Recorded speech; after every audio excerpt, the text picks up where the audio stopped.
Hello? Hi. Okay, I see people are on mute, which is totally fine. I just want to make sure people can hear me. Yes. We can hear you. Suzanne, we can hear you. Okay. I can see you too. I know, I'm the one you get to see, so yay. That's awesome. Hopefully you can't see me. I can't see anyone. I am in my outside clothes though. So that's the good news. I did find a place to squat. That's not a problem. We're just okay. I'm gonna mute again because we're. Yes, no. When anyone wants to say yes or no, on the bottom there is an option, and if Alicia asks the question, so we can answer even without answering. Okay. So we're gonna wait just like 1 or 2 more minutes. And we might have some people also joining by phone who may or may not appear, but then I will start in and people can join as they do. So.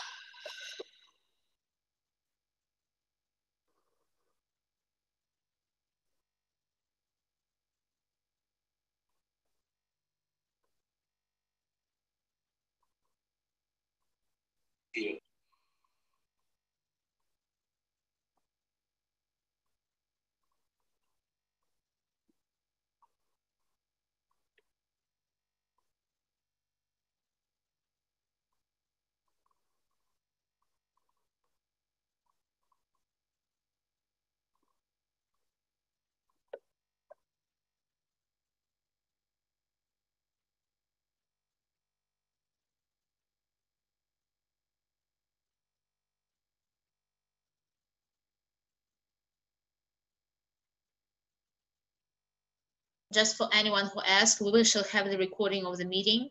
So the webinar will be recorded and will be available to watch again if necessary.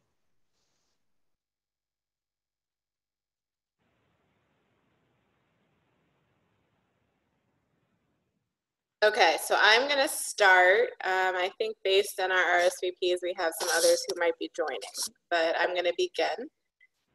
First, welcome to the webinar. I'm glad I'm a little intimidated by the fact that I'm the only face, but it's okay. So just to give you a quick rundown, the biggest point of this and the thing that I want to get to before, before we end and give significant time to is the ability for people to ask questions. We made a lot of information available in the public, but still, we want to be here to make sure that you have all of your questions answered about either the process or the goals or really anything. We want to give you as much information as we can. But what I'm going to do for some of you, this will be a bit of a, I won't say redundant, but you'll have heard this before. But for others who have not been a part of this process, I do want to give you a little bit of history so that you can get a sense of where we've come. So really it'll be where we've come, where we currently are, and then where we're going. So for those who don't know me, I'll introduce myself first. I'm the Executive Director of the Jack and Goldie Wolf Miller Fund. My name is Alicia Oberman. I've been doing it for 11 years. The Jack and Goldie Wolf Miller Fund and the Jack Miller Family Foundation, they're parallel entities, has been in existence since 1987. And one way or another. And our mandate really is quote unquote strategic philanthropy. So while we have a number of other giving areas and we do obviously do grant making per se, when we see an area within a field that we think deserves attention and our funding and our resources, we are, if those of you who might know Jack Miller or Goldie Wolf Miller, keen on seizing the opportunity to try to lead in a way in that area. So about, I would say 2 years ago, I can't remember now, about 2 years ago, we did a field scan in the Jewish sector and we were looking at places that we thought that we could make an impact sector-wide. So we were giving lots of grants in different programmatic areas, but we wanted to look at really something that was field building. So what we elected to do is take a look at what people were doing with respect to board member development. So people were starting to invest and are continuing to invest in talent and talent retention and professional development with respect to the professional side of the equation. But what we didn't see were people who were investing in the volunteer, we're calling them volunteer leadership or lay leadership side of the equation. And so after doing a very informal assessment of my own over 3 months and talking to people all over the country, we decided to do this in a much more informed and strategic way and engage the Marome group, who we have the founder, Amit Marome, and our project manager on the line too to answer questions if you have any specific things that they can address, to do several things. The one is to actually do an assessment of the field. So before we were going to undertake a whole initiative, we wanted to do what anyone else would call either a feasibility survey or a field assessment. So what we did is we produced this lovely report that is online and we can make available. It's on our FAQs on the website, but we can also easily, if you prefer, send it to you, just let us know. That did an assessment of the field in terms of what opportunities were available in board member development. And what we found were not many, frankly, even fewer in the Jewish sector. So we did an actually field scan of the Jewish and the non-Jewish sector. We narrowed it to the Jewish sector, and even to the extent that there were opportunities in the Jewish sector, they were limited, either age restriction, experience restriction, subject matter restriction. Like there wasn't a comprehensive model for board member development. So that was the first step. The second step was the field of dreams. If you build it, will they come, right? So because there was some pushback, and that if there was an appetite for this.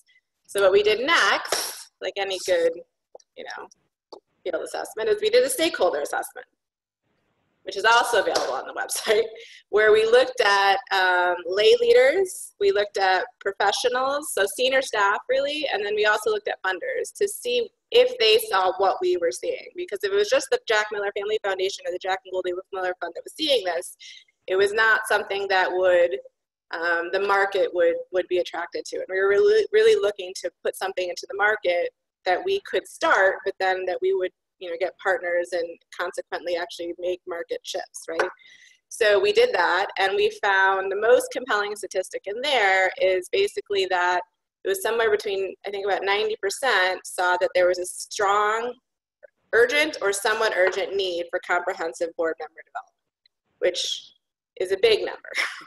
So once we decided to do that, and we realized that we weren't the only ones seeing the need, we decided that we were going to build a product, essentially. There wasn't a product, and we were going to build one. Now, just to take a quick step back, this wasn't our original intent, right? Our original intent was to find a product, tweak it, take it, and move it to Chicago or, however we were going to do it. But when we realized that wasn't actually going to happen, we decided that we would take the seed capital and we would take the human resources and all of that, and we would actually build the product and bring it to the market. So in doing so, after a long process, we actually engaged with Kellogg. Kellogg is, it's not Kellogg Foundation, so to be clear, right, for those who may not be in Chicago, it's Kellogg Business School of Northwestern University, and they have one of the best nonprofit centers in the country, nonprofit management centers in the country. And we partnered with them to build a comprehensive 36 to 40 hour curriculum that deals with 4 pillars of board member development. The first is fiduciary roles and responsibilities of board members. The second is financial management and risk assessment. The third is capacity building. And when I say capacity building, it's very broadly defined. It is quote unquote fundraising, resource development, but also alternative streams of income, all of that. And that's actually like a quarter of the modules have to do with capacity building. And the fourth is strategic planning, evaluation, data, kind of all of the things that will round out, I would say, that education.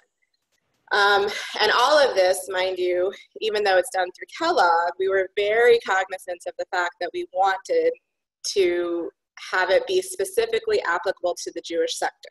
So, and I'll stop in a minute to ask questions, then keep going, but answer questions, then keep going.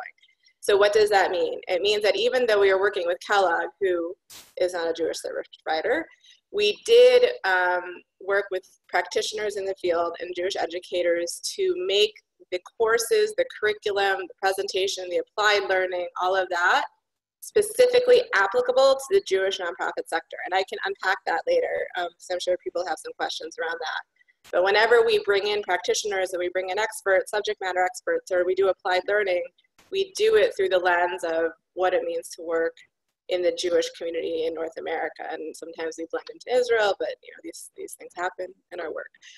So we built that, and after we built it, we piloted it in Chicago. And I'm going to talk a little bit about Chicago, and then I'm going to stop, and then we'll go forward about the national cohort, which is why we're here.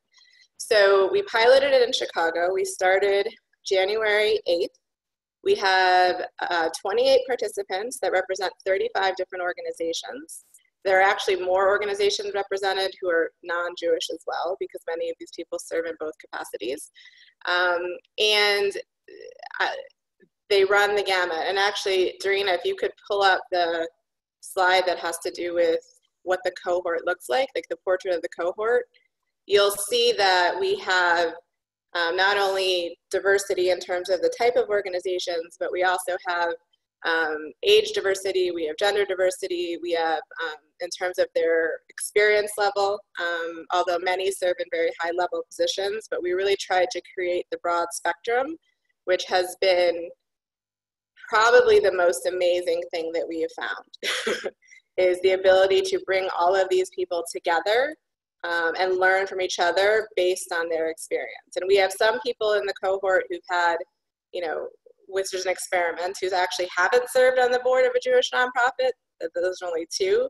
To others who have served, who currently serve on 7 boards, not all Jewish, but 7 boards. So it's quite remarkable, actually. So we are now not 10 actually sessions in. Our cohort graduates in 2 weeks. We are putting together their graduation ceremony, which is very exciting. We will have everyone but one quote unquote graduate, which means they had to fulfill their attendance requirements, which is 80% of attendance. The one who is not had premature twins. So she is actually going to be joining the next cohort briefly to make some of her items up. But we had remarkable attendance, remarkable engagement, and we learned quite a lot. The last thing I'll say about them before I keep moving forward is we did do an interim evaluation. So because this is a pilot, it was very important for us to continue to improve as we go, because even though we will be replicating, it was essential. We will never have these 28 people again, ever. And they are remarkable members of our community. And so we were constantly evaluating not only each individual session, but evaluating the knowledge acquisition, and then consequently the skills gained, and then also applied. And I think the biggest thing to note, which was unexpected, is even though we did the formal acknowledgement evaluation halfway through, that people not only gained substantive knowledge, but that 79% of the people who actually took their knowledge and then consequently used that knowledge to actually change their practices within their board, which was quite unexpected that early. Now, obviously, it's very early results.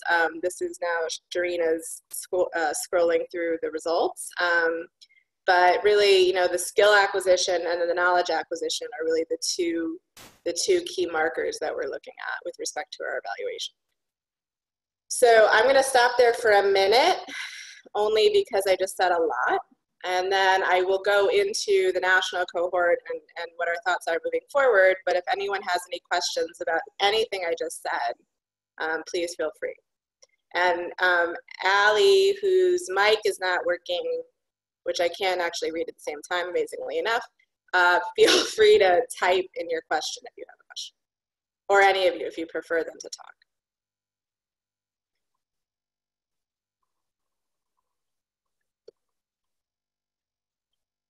Okay, so no questions.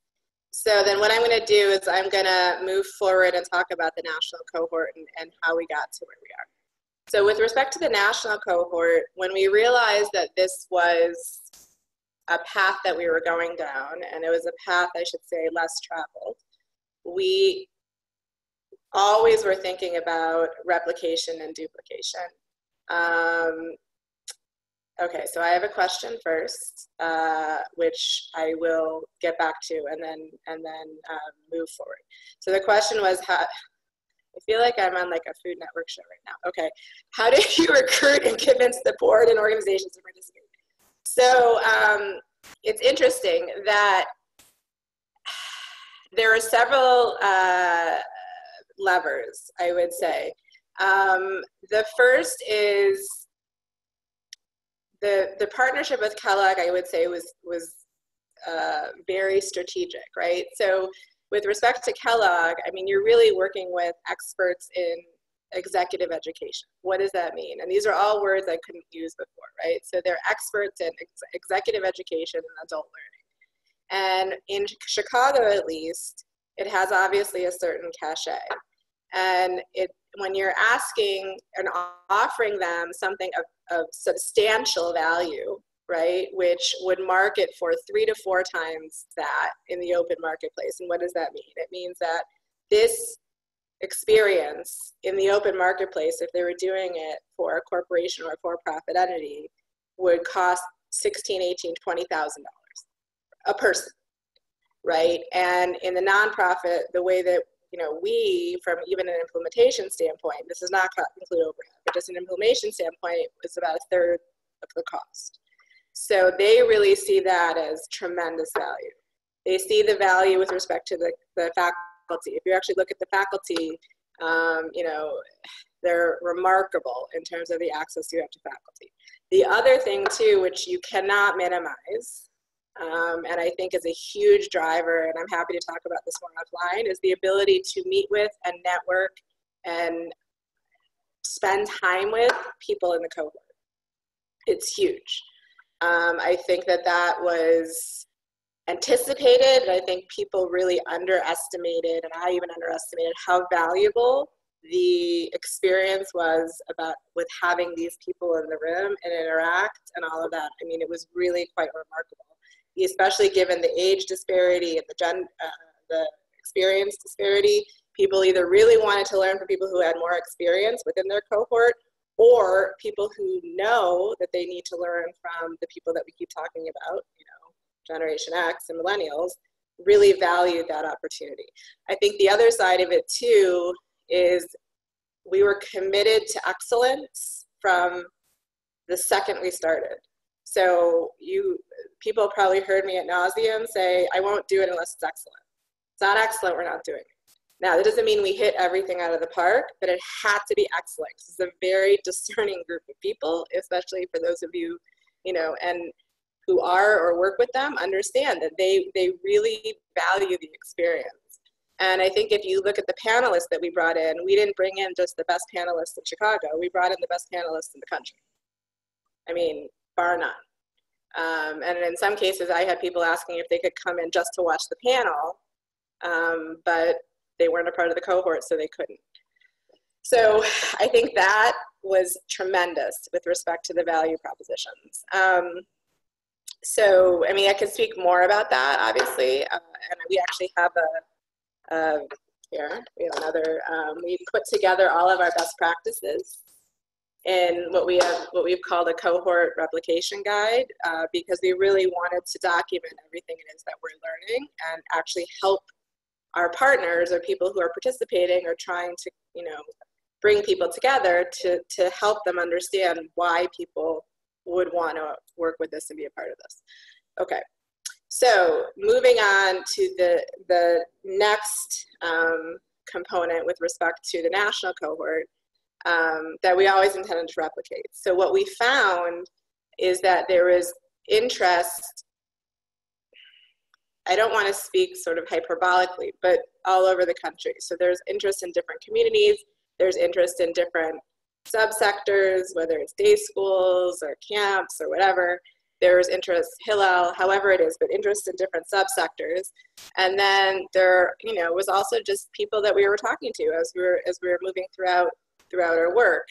And so what we elected to do is to put together this opportunity to bring all of these people who have expressed interests together. And that's how the national cohort formed. We've been talking to communities all over the country and organizations all over the country, and it's been really exciting at this prospect of bringing all these people together. And I think the thing that is most exciting is to take this cross-pollination and this networking and this ability for peers really to be together and to learn together in a very safe, and I mean, I don't mean that, but I really do mean safe, meaning that there's a huge level of trust in the cohort. People speak very openly about the issues that they have. They are not able to do that in many other places. And to do this in an environment where really everyone is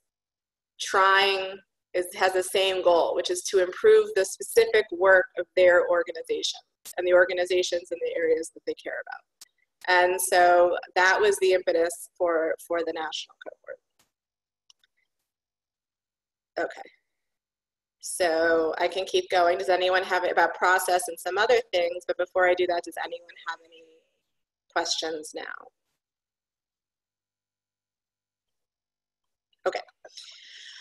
So from a process standpoint, what we're looking to do, and all of this information is available on our website with respect to how we go about this, but we are launching, and the FAQs, I will also let you know, we've tried to anticipate, they're very long, but before you get daunted by the fact that they're very long, one of the reasons that they're very long is we've tried to incorporate most of the questions that we have gotten throughout this process in the FAQs, so that you have answers, any of your constituencies or stakeholders have answers, your funders have answers, but obviously there are things we cannot anticipate. So if you have any questions, you know, after taking a look through the materials, please, I'm sure there are things that we could discuss more and extrapolate more. So I would say the process is basically as follows. And Doreen, if you want to pull up the website, actually, probably, that has I think that's the best place to look at the process, is applications open the end of June. I think it's June 18th off the top of my head. I should know this. And then the process runs for about 6 to 7 weeks. And so the application process is actually so June 18th, and it closes August 6th. The application process is, we think, just enough information to make sure that we can make, you know, good decisions, you know, based on trying to put together the cohort. Because as I said, that cohort composition is huge with respect to setting it up for success. And then it closes August 6th. And so it's basically there's two components of it. You know, the first is filling out the application, and then the second component is indicating, you know, the funding. And the funding is either, you know, it's a self-funding model, which, you know, there's plenty, you know, I won't go into it now, but there's even diagrams with respect to how the funding works. Or your organization can help supplement your funding, depending. So, you know, the application open, complete the applications, it closes. We have a selection committee that is comprised of me, but others who can outvote me, actually, with respect to putting together the cohort and have experience doing that. And then we will inform people, you know, of the results of the application process. Right now, our current cohort had 28. This cohort, we are willing to take up to 40. We don't have to take 40, meaning that, you know, part of this is, you know, looking at the cohort and the applications and understanding what that looks like. But from going with Kellogg's model, and what they think they can accommodate and still create the same sort of intimacy, and we will take up to 40 people. The way that we structured it this time is it's over 3 weekends, or I'm sorry, not weekends, 3 2-day, 48-hour periods. The Chicago cohort, because it was local, ran every other week or so. And so that's how we ran it in terms of being here. This one, as you can see in front of you, is typical for a Jewish conference, or however, a Jewish conference or retreat. It begins Sunday afternoon, and then it ends Tuesday at noon or so, 12:30. And it's 3 different sessions a few months apart.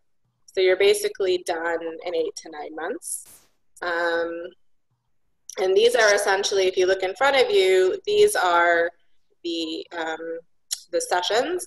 There are subjects, you'll notice that there's an asterisk. Once this cohort closes, we are going to take everything it is that we've learned and all of the feedback from the formal and informal evaluations and make adjustments to make this next cohort even more successful than this current cohort.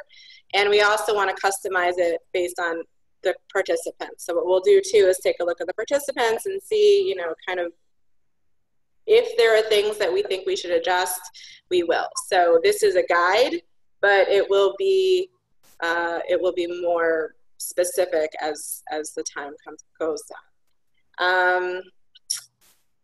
What else? Amit or Dorina, is there something that you think that I'm missing with respect to the national cohort?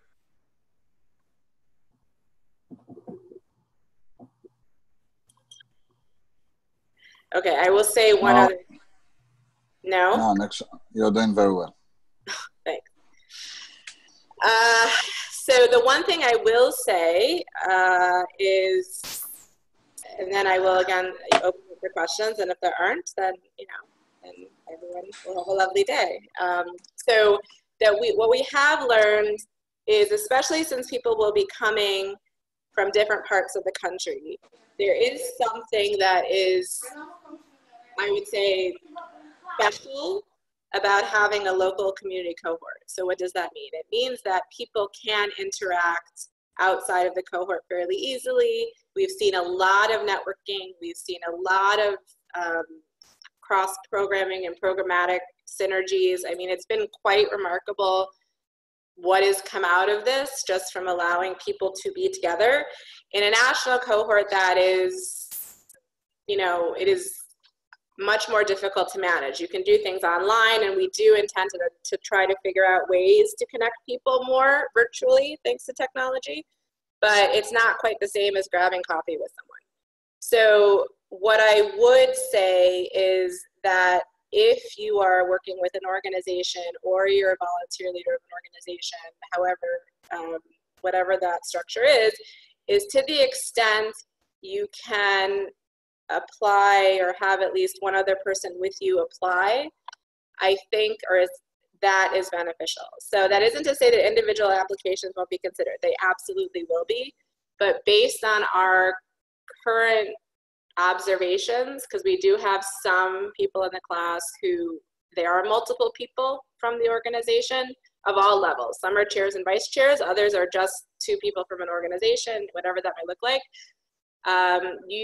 There is something to be said for having that dynamic. So we are encouraging people to think about having at least 2 people from an organization apply. So in order to maximize their impact, but also to take some of their key learnings back with them. So that's the only other thing to note, I would say. Okay, so with that, unless someone tells me I forgot something, does anyone else have any questions, thoughts, concerns?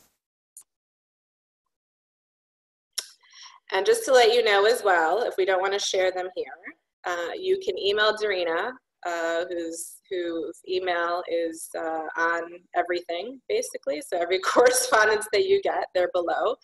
And to the extent that she can't answer, for good or for bad, I am absolutely love to talk to anyone about this, because as you can tell, this is something that I think is tremendously important to our sector and frankly invaluable. And I'm really excited about the prospect of bringing what we've started here outside our own community. So, okay. Alicia, we have a question.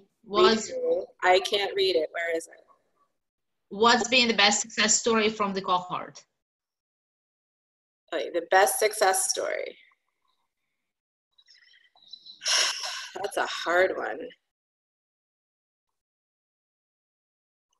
Well, in an effort to stall for a second while I think about it, I will tell you that the thing that surprised me most was the number of people, really it surprised me because we weren't even going to ask about it. So we weren't even going to ask about people actually taking action. Even after six sessions and designing the evaluation, we were only going to talk about knowledge acquisition, because you can't really talk about applied learning or skill sets, this early. And I said, based on some anecdotal feedback and all of that, I encouraged the evaluator, who even said it was too early, to talk about actual action taken and skill acquisition. And I was flabbergasted, frankly, at the number of people who indicated they had taken action, and frankly the examples of the actions that they took. So that to me was tremendous. I mean, there have been really great, and these are mostly anecdotal, but people who have completely rethought and retooled the way they conduct their board meetings completely. I had one woman who told me that, because we all go from basically a business agenda, right? And no one reads it, and, it's not so exciting and all of that, right? And so she decided that she really wanted to move from, this business type of agenda to much more of a strategic or iterative type agenda. And so she really changed the whole thing and had the whole agenda to discuss large strategic issues. And her board, a number of people on her board called her back and was like, what are you doing? We don't do it this way. Like, why are you doing this? You're changing everything we've been doing. She said, just because we haven't done it this way doesn't mean we shouldn't do it this way. And she did it despite the pushback that she got. I think the other big wins I've heard, frankly, which are amazing to me, is and if anyone just takes one thing away, frankly, this would be it, is the actual role of the board. This sounds simplistic, believe me. The role of the board versus the roles of the professional, right? Like, there is such a disconnect, this sounds obvious to many, between the role of the board and the lane of the board, and the role of the individual and the CEO and the lane of the individual. The level of dysfunction and is unbelievable to me. And it was really funny because we were in one session, and this has happened so many times, that they were in one session talking about some sort of best practice, and someone would raise their hand and say, well, our CEO has been saying this for 5 years, but I didn't believe him, so we haven't done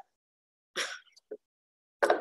Right? And it's like, so now that this professor, or this practitioner, or this person who's been doing this is now telling me that this is the way we should do it, now maybe I actually believe them. That's happened. I can't even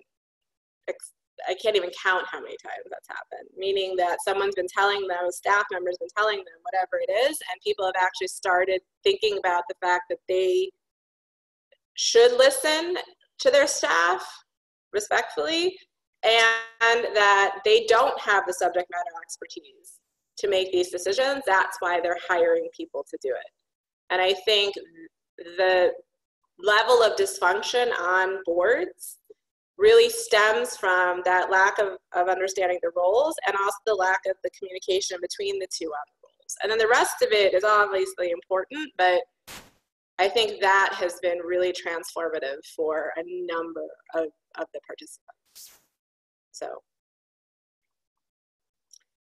is there a part of the curriculum that brings together volunteer? Okay, good question. So the answer is maybe.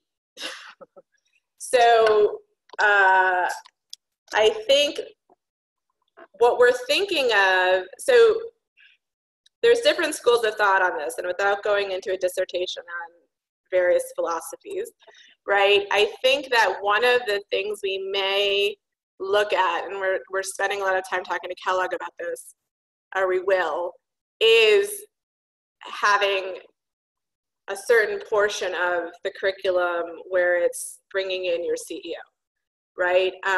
There is something very valuable, and for those who are professionals, organizations know, to do professional development without your board. And there is something equally as valuable, which is not done really often, of doing board development without your CEO, right? That said, there is obvious benefit in many cases about bringing people together.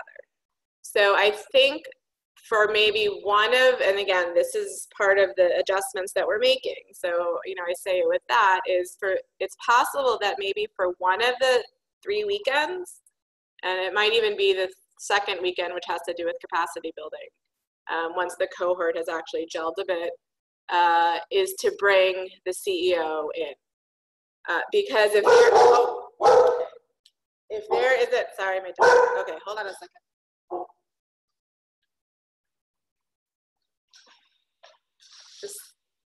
This is gonna be great for the recording because my dog is barking. So just to be clear, I think that there is definite value in doing that.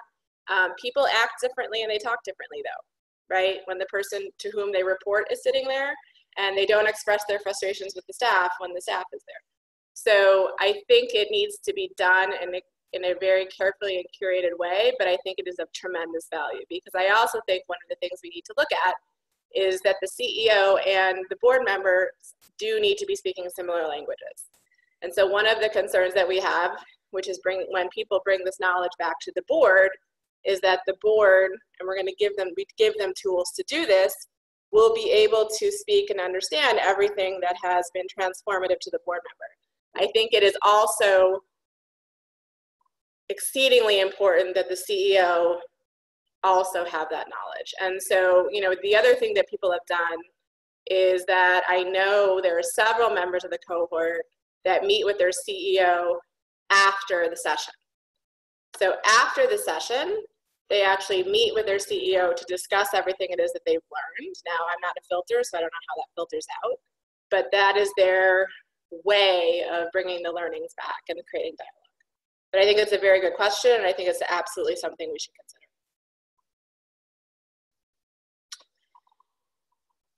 Any other questions?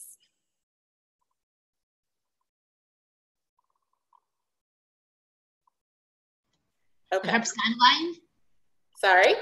Major milestones timeline, to go over the timeline of application, the payments and things. I did that, didn't I? Yeah.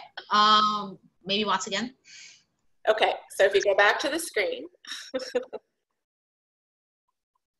So the applications again we're beginning the process on June 18th. We're closing the process at the beginning of August. And then it's fairly quick after that in terms of the payments, et cetera. So the applications close on the 6th, so that's ample time. And we realize it's the summer and it's not, you know, but that's why we decided to actually have it be a longer application process to accommodate people's schedules. And then we have about 2 weeks to do the selection process. And then the reason why we have a quick turnaround, which you'll see between the 23rd and then, you know, is the 22nd and the 23rd, and then the 6th is because we need to secure the spots. And so that's, and then the cohort opens October 7th. So it's a fairly longer application process, but then after that it moves pretty quickly.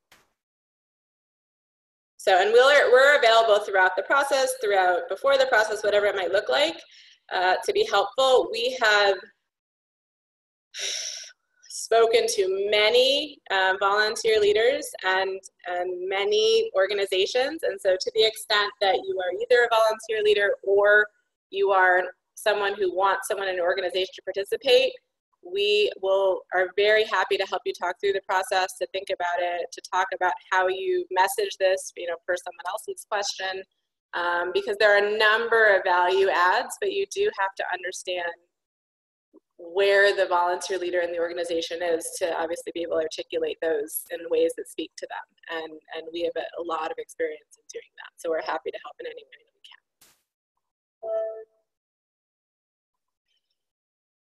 can. Okay. I'm reading. I don't think there are any more questions. I think that's it.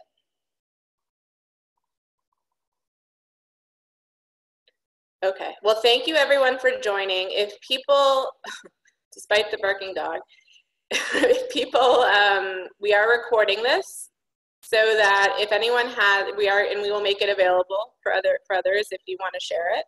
And we will be holding another webinar at the end of June, I believe, the week right around when the application process starts. So there'll be another opportunity to do it then.